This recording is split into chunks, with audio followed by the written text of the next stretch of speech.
Marcus Chen stood in line at the grocery store, his mind wandering through the usual Thursday evening fog of exhaustion. The fluorescent lights hummed overhead, casting their sterile glow across tired faces and overflowing carts. He had just finished a 12-hour shift at the hospital where he worked as a surgical resident, and all he wanted was to grab his frozen dinner and collapse on his couch. The line moved slowly, painfully so, and he found himself studying the people around him with the detached curiosity of someone too tired to look away. That's when he noticed her. The woman in front of him was probably in her mid-30s, wearing a faded blue jacket that had seen better years. Her dark hair was pulled back in a messy ponytail, and she clutched a small basket containing what looked like the bare essentials: a loaf of bread, some peanut butter, a carton of milk, and a few bananas. Nothing extravagant, nothing that suggested comfort or abundance, but it was her hands that caught his attention first. They were trembling as she placed each item on the conveyor belt, arranging them with a care that seemed almost ritualistic. The cashier, a young man with a name tag that read Devon, began scanning her items with mechanical efficiency. Marcus watched as a woman reached into her wallet, her fingers fumbling through what appeared to be a small collection of crumpled bills and loose change. Her breathing had changed. Even from where he stood, Marcus could see her chest rising and falling more rapidly, her shoulders tensing with each beep of the scanner. 2347, Devon announced, his voice flat and disinterested. The woman's face went pale. She counted the money in her hands once, twice, 3 times. Her lips moved silently, as if willing the numbers to change, as if prayer alone could multiply the insufficient funds she held. Marcus saw her close her eyes for a long moment, and when she opened them again, they were glistening with unshed tears. "I'm sorry," she whispered, her voice barely audible above the ambient noise of the store. "I thought I had enough. Can you remove the milk?" Her words cracked on the last syllable, and she turned her face away, trying to hide the emotion that was threatening to spill over. Devon reached for the milk carton without comment, without sympathy, his face betraying nothing but mild inconvenience at the delay. 2015, he said flatly. The woman counted her money again. Still not enough. A tear escaped down her cheek, tracking a path through what might have been hastily applied makeup. "The bananas, too," she said, her voice breaking completely now. She wasn't just crying. She was trying desperately not to sob in front of everyone, holding it together by the thinnest of threads. Something inside Marcus shifted. It wasn't pity exactly, though compassion was certainly part of it. It was something deeper, more visceral. He had spent his entire adult life training to save lives, to see suffering and respond to it. But suffering in the emergency room was different. It came with protocols, procedures, clear paths of action. This was raw and human and happening right in front of him in the most mundane of settings. Without thinking, without planning, he stepped forward and placed his hand gently on the woman's shoulder. "Excuse me," he said softly. She turned, startled, her tear-stained face a mixture of embarrassment and confusion. "Let me get this for you." Before she could protest, before she could refuse, Marcus pulled out his credit card and handed it to Devon. The woman's eyes went wide, her mouth opening as if to object, but no words came out. She just stood there, frozen, as Marcus paid for her groceries, added back the milk and bananas, and then did something that surprised even himself. He turned to Devon and said, "Ring up another $50 or whatever she needs."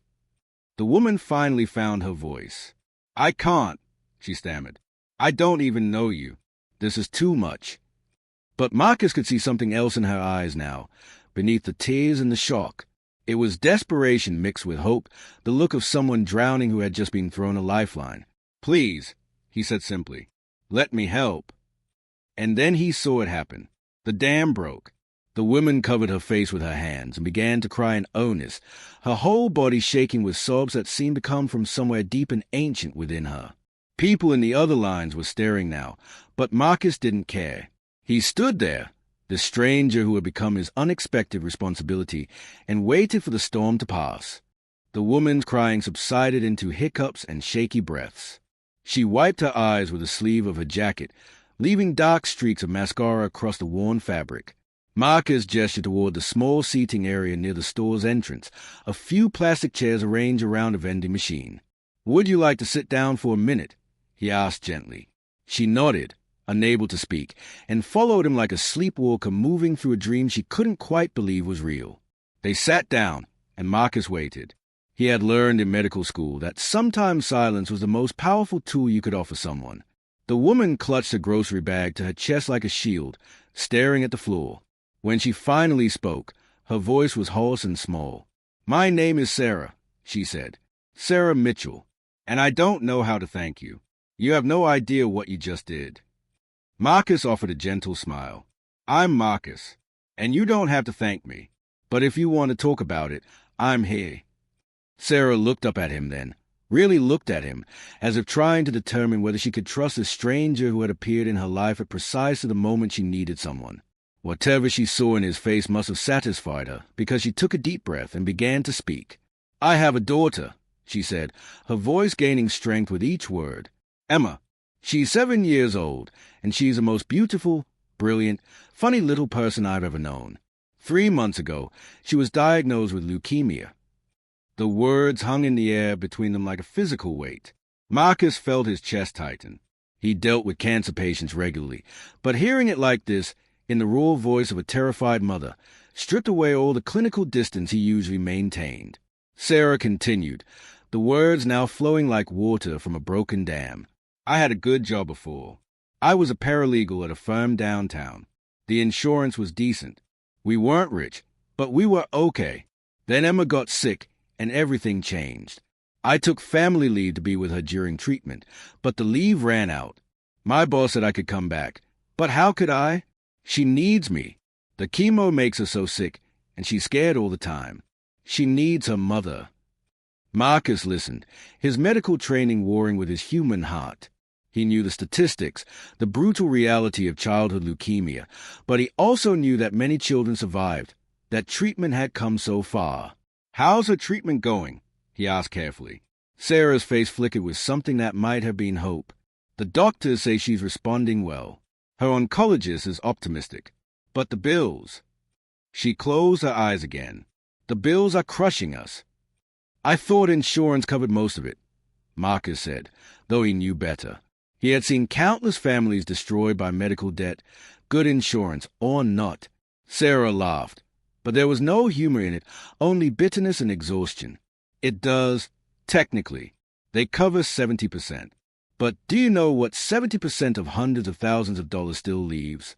The deductibles, the copays, the medications that aren't quite covered, the special food she needs when she can't keep anything down. I sold my car. We moved from our apartment to a single room we rent from an old couple who took pity on us. I borrowed from everyone I know. My credit cards are maxed out. And still, it's not enough."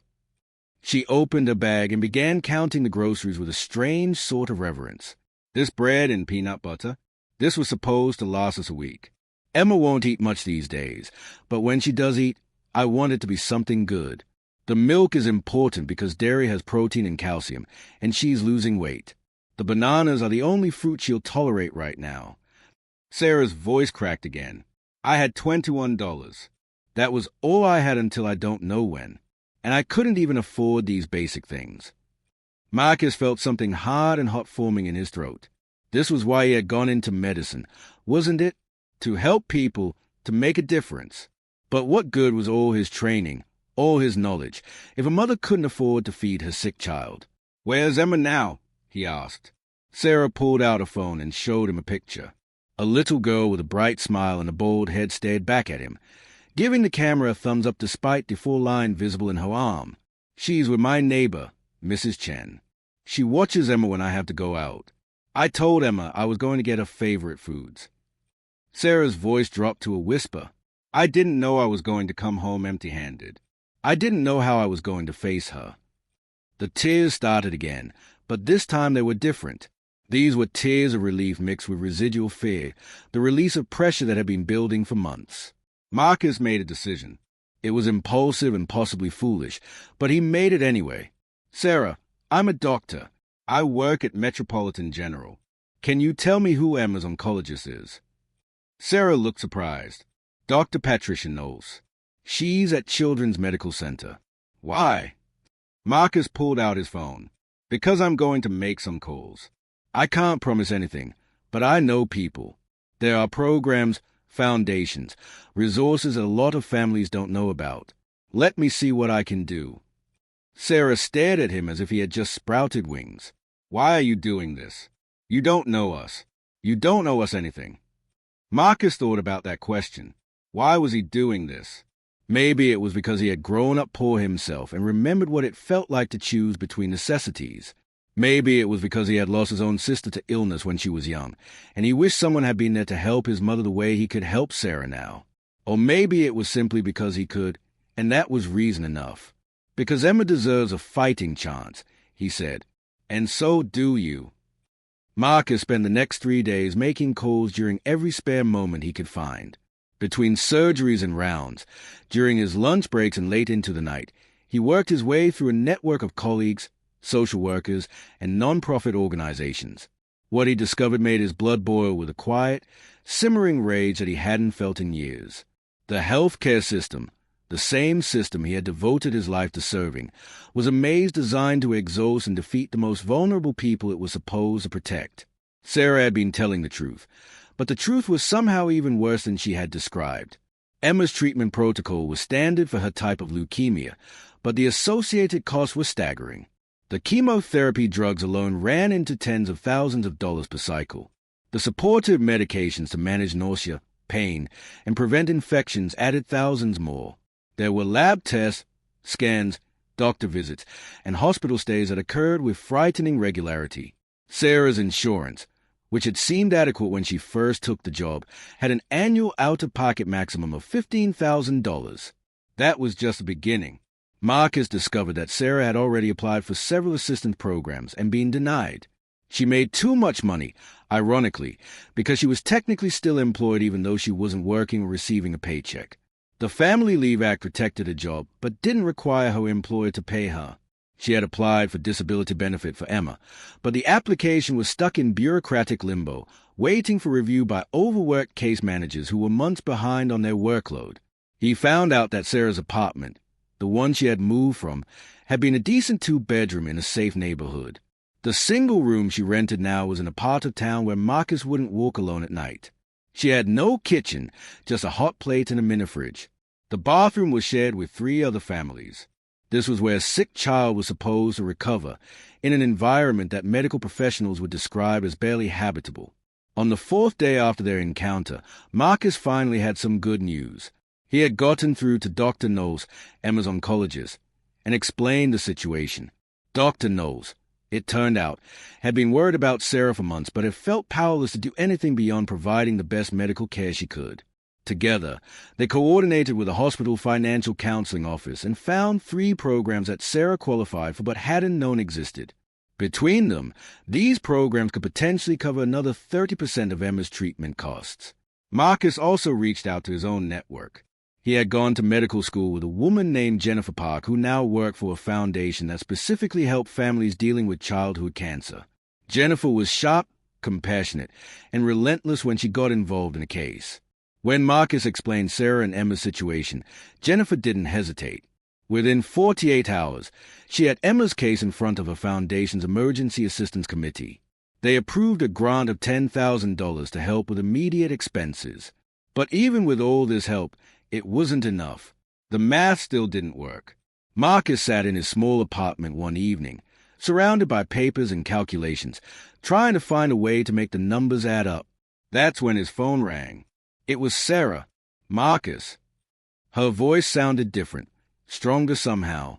"I need to tell you something. The foundation you connected me with, they called today. They are giving us money to help with Emma's treatment. I've been crying for an hour. Happy crying this time." Marcus smiled, feeling a warmth spread through his chest that had nothing to do with the coffee he was drinking. "That's wonderful. Sarah, Jennifer Park is good people. She'll make sure you get everything you're entitled to." There was a pause on the line. "Marcus, I want you to meet Emma. She knows about you. I told her about the kind man at the grocery store, and she wants to thank you. Would you come for dinner? I know it won't be fancy, but I want to cook for you. It's the least I can do." The invitation surprised him, but he found himself agreeing without hesitation.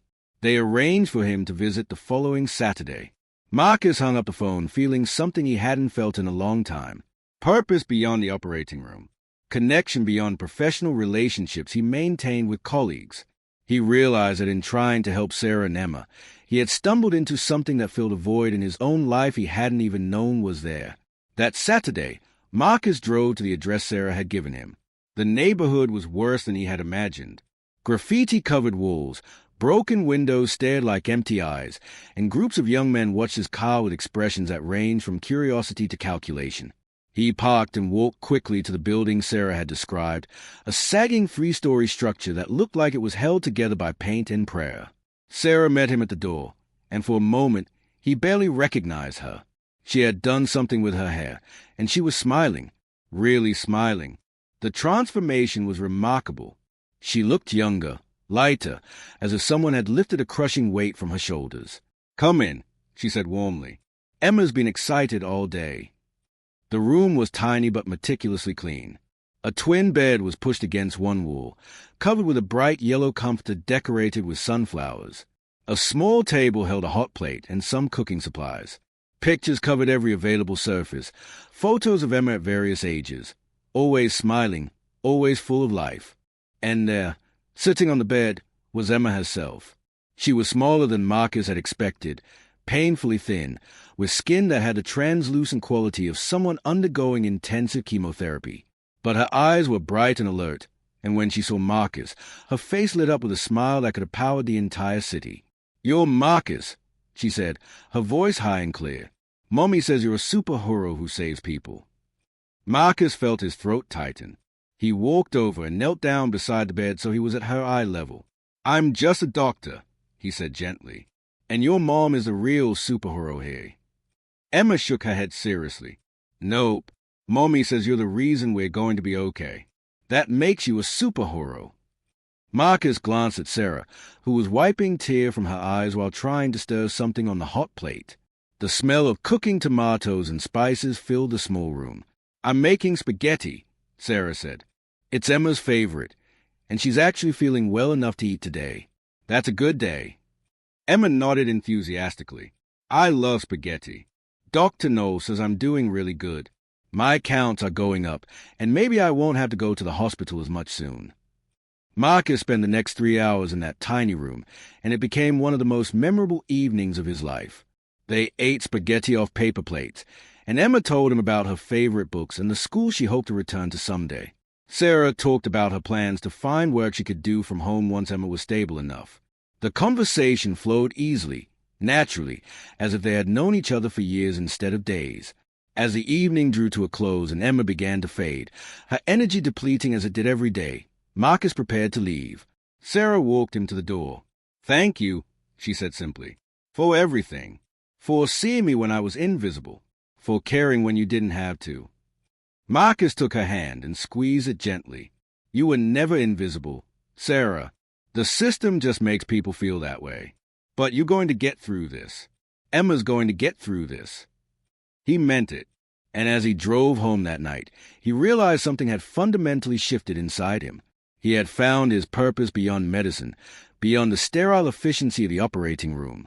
He had found his humanity again.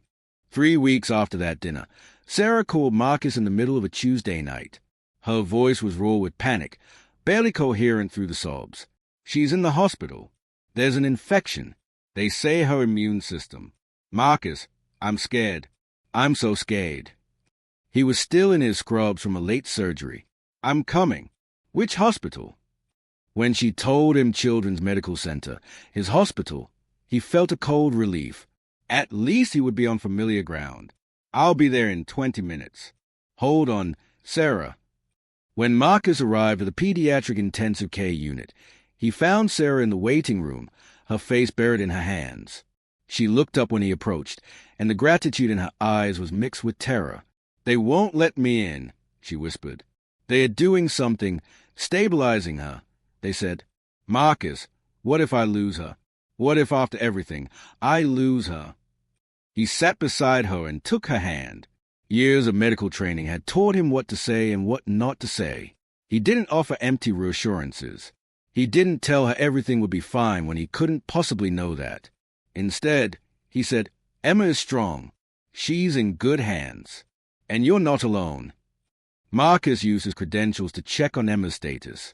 She had developed a severe infection, common in children undergoing chemotherapy when their white blood cell counts dropped dangerously low.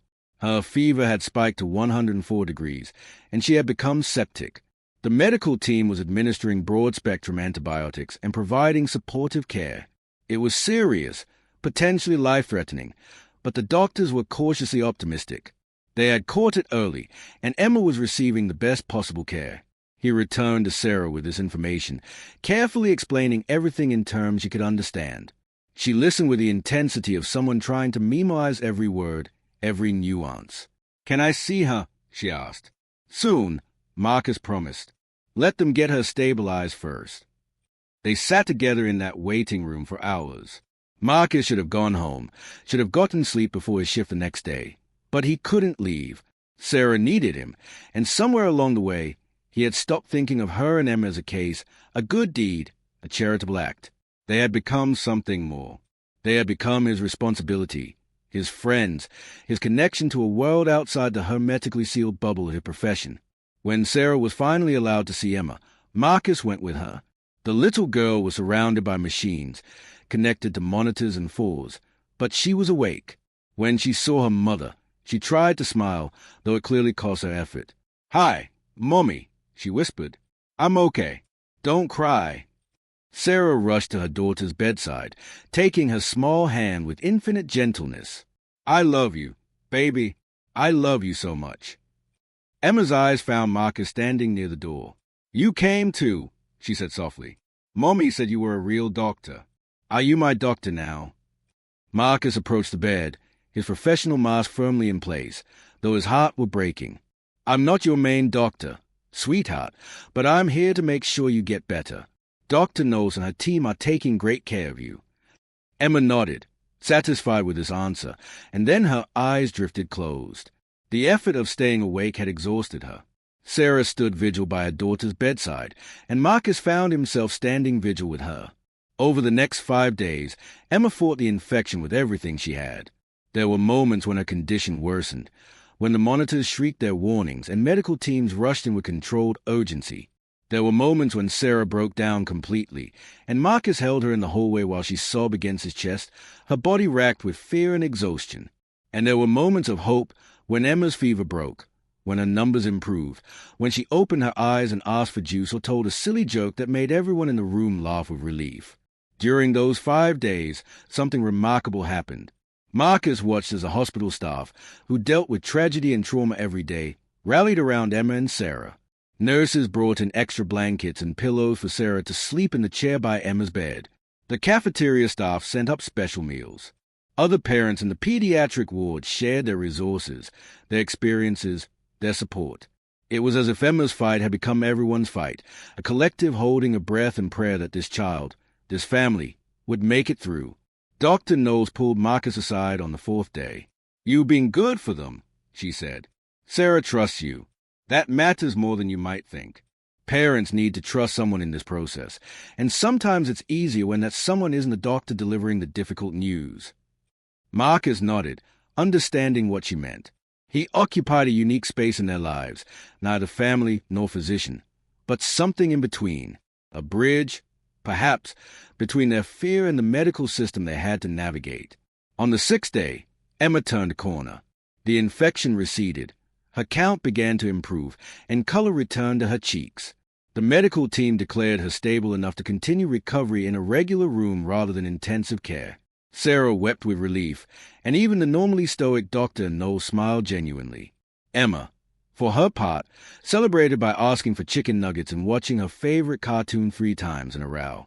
Marcus sat with him in the new room, watching Emma laugh at the cartoon while Sarah held her daughter's hand as if she might disappear if she let go. "We made it," Sarah said to Marcus, her voice filled with wonder. "We actually made it." He smiled, feeling profound exhaustion mixed with joy. "You made it. Emma made it. You're both fighters." But even as he said the words, he knew this was just one battle in a long war. The infection was gone, but the leukemia remained. There would be more chemotherapy, more hospital stays, more crises and close calls. The road ahead was still treacherous. That night, after Emma had fallen asleep and Sarah dozed in the chair beside her bed, Marcus stood at the window looking out at the city lights. He thought about all the families in this hospital, in hospitals everywhere, fighting their own battles against illness and financial ruin. How many Sarahs were out there, struggling alone, invisible to everyone except those closest to them. How many Emmas were suffering because their parents couldn't afford the basics, let alone the extraordinary cost of serious illness. He had spent his entire career learning how to fix bodies, but this experience was teaching him about the deeper healing that people needed. Hope, connection, the knowledge that someone cared whether they lived or died. These weren't things you could prescribe or perform surgery for, but they were just as vital as any medicine. Marcus made a promise to himself in that moment, standing in the dim hospital room with Sarah and Emma sleeping nearby. He would find a way to do more, to help more families like theirs, to use his position and privilege to change things, even if only in small ways. Because Sarah and Emma had changed him. They had reminded him why he became a doctor in the first place, and they had shown him that sometimes the most powerful medicine wasn't found in a pharmacy or an operating room. Sometimes it was found in simply showing up, in refusing to look away, in saying to another human being, "I see you and you matter."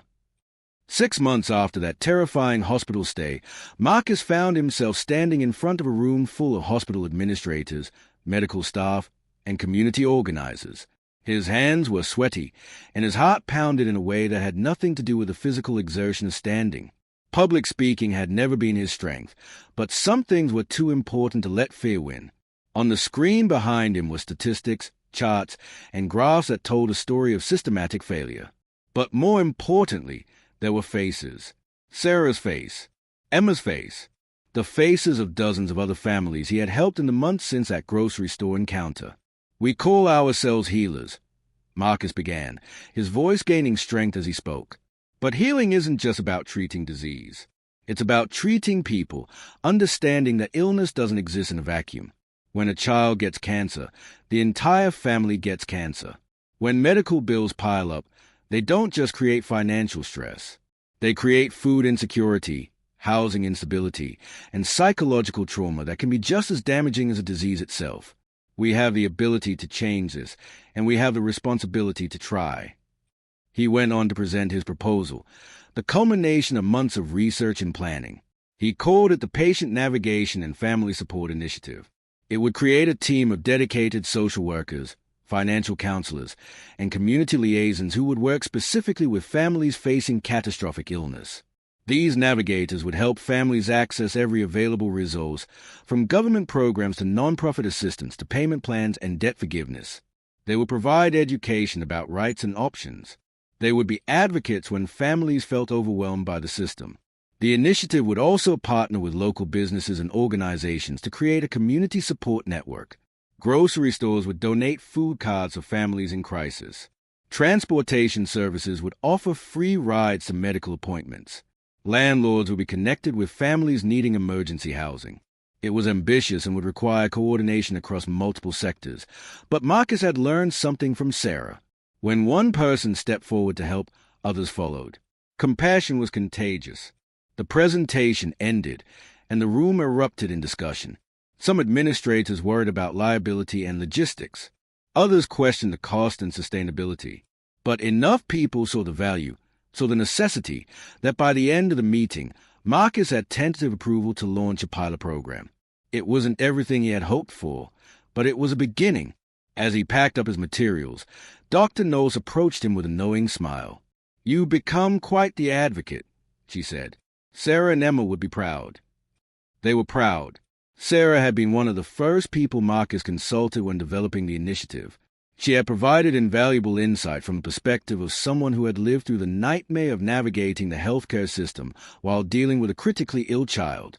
Her input had shaped many aspects of the program, ensuring it addressed real needs rather than what administrators assumed families needed. Sarah had also begun volunteering, offering peer support to other parents dealing with childhood cancer. She understood their fear and exhaustion in ways that even the most compassionate professional couldn't. Emma was now in remission. The word still felt like a miracle every time Marcus heard it. Her hair was growing back, a soft dark fuzz that she complained about constantly because it didn't grow fast enough for her liking. She was back in school, catching up on the education she had missed, and thriving in ways that made everyone who knew her story smile with relief. She still had years of monitoring ahead of her, checkups and scans to ensure the cancer didn't return. But for now, she was a normal 8-year-old girl who loved art class and hated math homework. Sarah had found a job doing paralegal work remotely, which allowed her to be home when Emma got back from school. The foundation Jennifer Park worked for had helped them move into a small but safe apartment in a better neighborhood. It had 2 bedrooms, a real kitchen, and windows that actually opened to let in fresh air and sunlight. Sarah had sent Marcus a photo the day they moved in, showing Emma sprawled on the living room floor making snow angels on the carpet, her face radiating pure joy. The caption read, "Home. Finally." But the story didn't end with Sarah and Emma's improved circumstances. The ripple effect of that chance encounter in a grocery store line spread far beyond what Marcus could have anticipated. Word of his advocacy work reached other hospitals in the city. Medical students and residents began reaching out, asking how they could get involved in similar initiatives. News media picked up the story, and suddenly Marcus found himself being interviewed about the intersection of healthcare and poverty, about the hidden crisis of medical bankruptcy, about the simple act of paying for someone's groceries that had opened his eyes to a systemic problem. The attention made him uncomfortable. He had never wanted to be the face of anything, had never sought recognition, but he understood that the visibility served a purpose. Every interview was an opportunity to talk about families like Sarah and Emma. Every article was a chance to educate the public about how many people were one illness away from financial catastrophe. The personal discomfort was worth it if it meant helping more people. 1 year after paying for Sarah's groceries, Marcus organized a fundraiser for the Patient Navigation Initiative. It was held at a community center, and the turnout exceeded everyone's expectations. Sarah spoke, telling her story with a strength and eloquence that left many in the audience in tears. Emma performed in a group of other young cancer survivors, singing a song about hope and fighting and never giving up. When Marcus saw them on that stage, saw the confidence and health radiating from both of them, he felt a completeness he had never experienced before. After the event, as volunteers cleaned up and people milled around talking and exchanging contact information, Emma ran up to Marcus and threw her arms around him. "Thank you for saving me," she whispered into his shoulder. Marcus knelt down so he was at her level, just as he had done a year ago in that tiny rented room. "You saved yourself, Emma. You're the strongest person I know." She shook her head, her expression serious in that way children have when they are trying to communicate something important. "You saved us by seeing us," she said. "Mommy told me that before you helped us, she felt invisible. Like nobody cared if we lived or died. But you saw us, and then other people saw us too. That's what saved us." The wisdom in her words struck Marcus with unexpected force. She was right. In a world where it was so easy to look away, to mind your own business, to assume someone else would help, the simple act of seeing another person suffering and choosing to respond had created waves that were still expanding outward. Sarah joined them, placing her hand on her daughter's shoulder. "She's right. You know, everything that's happened, all the good that's come from this past year, it started because you paid attention. You didn't have to. You were tired. You had your own problems, your own life to worry about. But you stopped and looked and cared. That changed everything." Marcus felt emotion threatening to overwhelm him. He had gone into medicine to make a difference, to help people, but somewhere along the way, he had lost sight of what that really meant. It wasn't just about the surgeries he performed or the diagnoses he made. It was about connection, about recognizing the humanity in everyone he encountered. "You changed me too," he admitted. "You reminded me why any of this matters. The medicine, the science, all of it is meaningless if we forget that we're treating people, not just diseases." They stood there together, the 3 of them, surrounded by the noise and chaos of the fundraiser, but existing in their own bubble of understanding. They had been brought together by chance and crisis, but what had formed between them was something more enduring. Family wasn't always defined by blood. Sometimes it was chosen, built through shared struggle and mutual support. As the evening wound down and people began to leave, Marcus reflected on the journey that had brought him to this moment. A year ago, he had been going through the motions of his life, dedicated to his work but disconnected from any deeper purpose. He had been competent, skilled, respected by his colleagues, but something essential had been missing. That something was human connection, the reminder that behind every chart and every case was a person with a story, with fears and hopes and people who loved them. The Patient Navigation Initiative continued to grow, expanding beyond a pilot program into a permanent fixture at Metropolitan General and inspiring similar programs at other hospitals. Marcus remained involved, though he had recruited others to help manage the day-to-day operations. He continued his work as a surgeon, but he approached it differently now. He made time to talk with patients and their families, to really listen to their concerns, to see them as more than the medical conditions they presented with. Sarah and Emma became fixtures in his life. They met regularly for dinners that were no longer spaghetti on paper plates, but proper meals in proper restaurants, though Emma insisted that her mother's cooking was still the best. They celebrated holidays together, went to movies and museums, and built the kind of friendship that felt like it had always existed. Emma called Marcus her uncle, and he wore the title with pride. On the anniversary of that grocery store encounter, Marcus returned to the same store at the same time. He stood in line with a cart full of groceries, but this time he was paying attention. He looked at the people around him, really looked at them. The elderly man counting change for his prescriptions. The young mother juggling a screaming toddler and trying to calculate if she had enough of diapers and formula. The teenager buying ramen noodles because that was all he could afford. Marcus reached the checkout counter and paid for his groceries. Then he turned to the cashier, the same young man named Devin who had been working that night a year ago, and handed him $500 in gift cards. When someone comes through your line and they're short on money, use these. Don't make an announcement. Don't make them feel ashamed. Just help them. Devin stared at the cards, then at Marcus, recognition slowly dawning in his eyes. "You're the guy," he said. "The one who paid for that lady's groceries last year. I remember. She was crying." Marcus nodded. She was crying because the system had failed her, because she had to choose between feeding her daughter and paying for medicine. No one should have to make that choice. Devin took the cards carefully, handling them like there was something precious. "I see people like that every day," he said quietly. "People who don't have enough. People who are ashamed. I never knew what to do." Marcus smiled. "Now you do. See them. Help them, and maybe they'll help someone else. That's how we change things. One person at a time. One act of kindness that ripples outward." As Marcus walked out of the store into the cool evening air, he felt a profound sense of peace. He thought about Emma, healthy and thriving. He thought about Sarah, no longer invisible but strong and helping others navigate the same nightmare she had survived. He thought about all the families the Patient Navigation Initiative had helped and would continue to help. The world was still broken in so many ways. The healthcare system still crushed families under impossible debt. Poverty still forced impossible choices. Suffering still existed in abundance. But Marcus had learned something essential over this past year. You didn't have to fix everything to make a difference.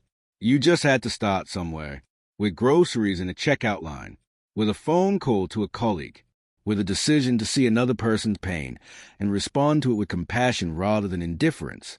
Every massive change in the world began with small actions, with individual choices to care when it would be easier not to. Marcus pulled out his phone and sent a text to Sarah. "Dinner next week? Emma's choice of restaurant." The response came quickly, accompanied by a series of heart emojis that made him smile. "She'll pick the place with the biggest desserts. You know this." He did know this. He knew Emma's sweet tooth, her love of chocolate cake, her tendency to order her eyes bigger than her stomach, and then insist on taking leftovers home.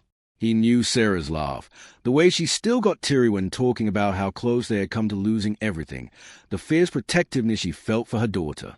He knew them, and they knew him, and that knowledge was built on a foundation of shared experience and genuine care. As Marcus drove home through the city streets, past the hospital where he saved lives and the neighborhoods where people struggled to survive, he understood that this was his life's work now. Not just the surgeries and the medicine, but the connections and the advocacy, the willingness to step outside the comfort of professional boundaries and engage with the messy, complicated reality of people's lives. He had been given a gift that night in the grocery store, though he hadn't recognized it at the time. Sarah and Emma had given him purpose, had shown him that being a healer meant more than technical skill. It meant presence, compassion, and the courage to act when action was needed. The story that had begun with tears and $23.47 had become something much larger. It had become a movement, a shift in perspective, a reminder that every person mattered and every act of kindness created possibility. Marcus had paid for groceries and gotten so much more in return. He had found his family, his purpose, and his understanding of what it truly meant to heal. And somewhere in the city, in apartments and houses and hospital rooms, other people were being seen, being helped, being reminded that they weren't alone. The ripple effect continued, expanding outward in ways that couldn't be measured but could certainly be felt. That was enough. More than enough. It was everything.